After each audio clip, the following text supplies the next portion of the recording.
right, take two.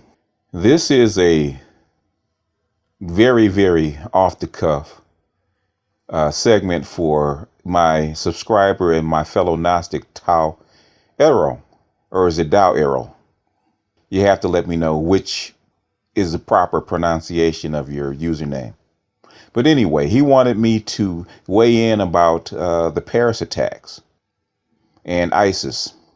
So we're going to do this Black Gnostic style, and I'm going to set a frame, and I'm going to do some very, very broad strokes. I can't go get down into the nitty gritty in a 15-minute video because we're talking about years and years of work. So we're not going to get into that, but we're going to set the frame so you can kind of get an understanding of what's going on.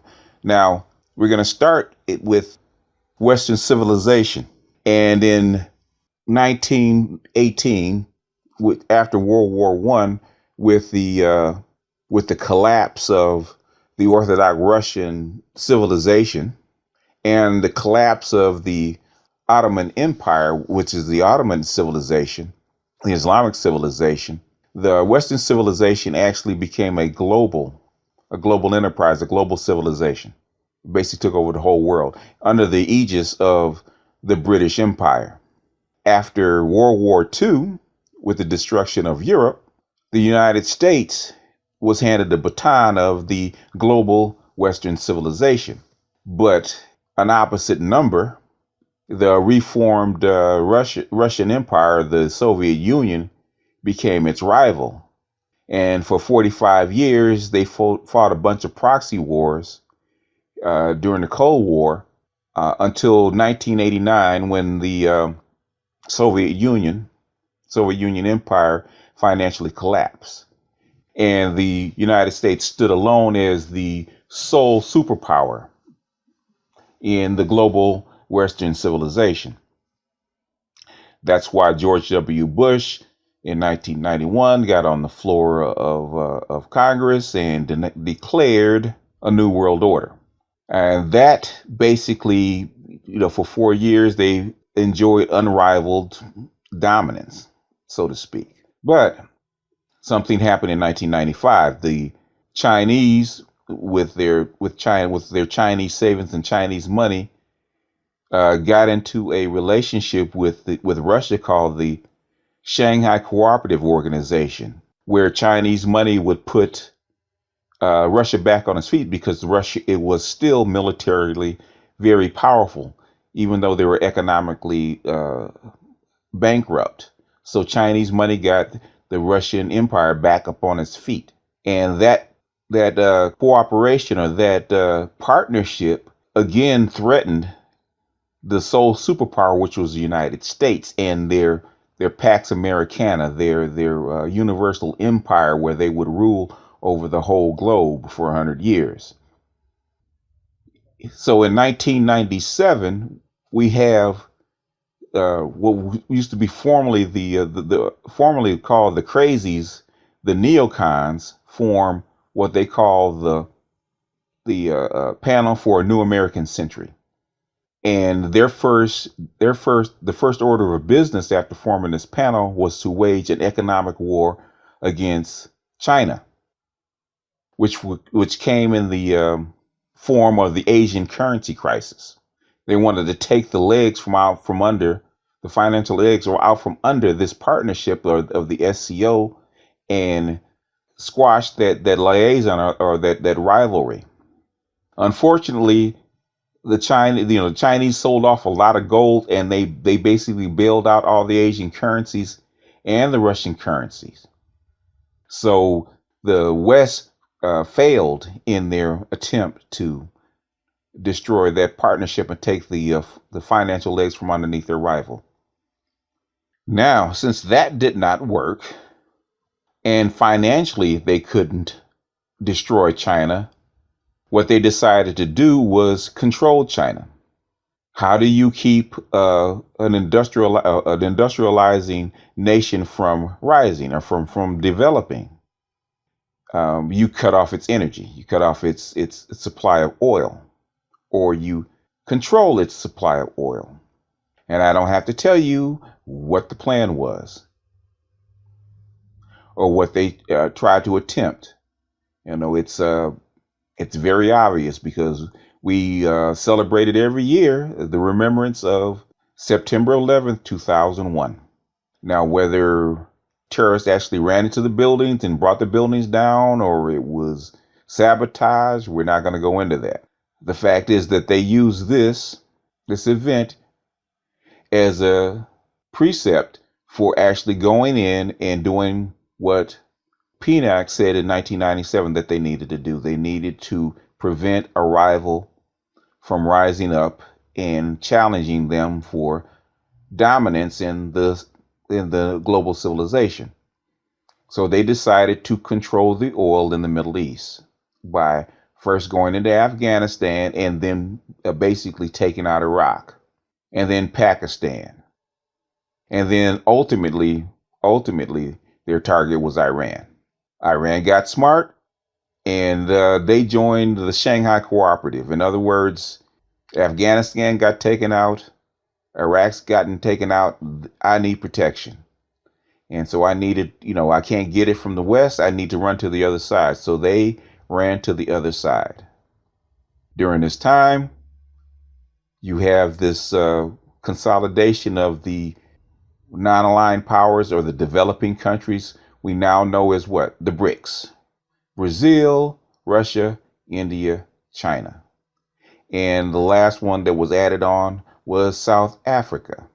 Now, since the United States and the West wanted to play in China and Russia's backyard, they decided to do the same thing. They decided to go play in Europe's and America's backyard. So they started this massive development in Africa and Latin America. And it was so successful in Africa that they had basically bought up all the contracts and pushed basically all the West almost out of Africa. And that was in 2011. We're not gonna we could go over what happened in 2008 with the financial crisis and the American banks getting caught cheating and by selling bad bonds, but we're not going to go into that. We're just going to talk about what happened in Africa. They basically pushed Europe and America out of Africa. And the last stand was Libya, when Gaddafi signed contracts with Russians and Chinese and canceled contracts with, guess who? France and Germany. They also had a crisis in the, what they call it, the CFA countries, the colonial Franc countries that France controlled. Chinese contracts were coming in and doing business in subverting France's contracts in their 14 African countries. The major of which was Cote d'Ivoire, which is Ivory Coast, that sold the most cocoa in the world, which France was getting raw materials from those particular 14 African countries. Okay, and Libya was its last stand because France had a lot of contracts in Libya and they were getting Libyan oil. They could not afford to lose Africa. If France doesn't survive if they can't eat from Africa. Now, this is where it gets interesting. Because of the 9/11 wars, the PNAC wars that was going on in the Middle East, with Afghanistan, Iraq, and the bombing in Pakistan, the United States has a military doctrine that you only fight in 2 full theaters of war and a half. And at that particular time in 2011, we were fully engaged in Afghanistan because we had a surge. We were fully engaged in Iraq because we had a surge there too. Plus, we had a half a theater in Pakistan. So when the Libya thing came up and Hillary Clinton, Susan Rice, and Samantha Powers came to President Obama and said, we need troops into Libya because our allies are getting pushed out and we get pushed out of Africa, and they may fall if we don't. If President Obama went to the Pentagon, and the Pentagon said, hell no, we're already fully engaged. That's against our military doctrine. We can't do it. So tell our allies that they're on their own. If they want to attack Libya, they want to go after a Gaddafi, they have to do it by themselves, which they couldn't because Gaddafi had way more Russian missile, aircraft defenses than Britain or France could actually overcome. So that's where they implemented the infamous no-fly zone. And after the no-fly zone, President Obama goes to Europe, talks to the Queen, talks to Sarkozy, and he tells them he can't put troops on the ground, but he can do this. He can take out the missile defenses of Gaddafi, which he launches 1,000 cruise missiles and takes out Gaddafi's defenses. And the rest is history. You have the no-fly zone. You have Gaddafi being ousted and killed, blah, blah, blah, blah, blah. So France comes back into Libya, and then they come in and they reassert power in Cote d'Ivoire by ousting the Gbagbo, the president of the Ivory Coast, and they reassert power in their 14 African countries.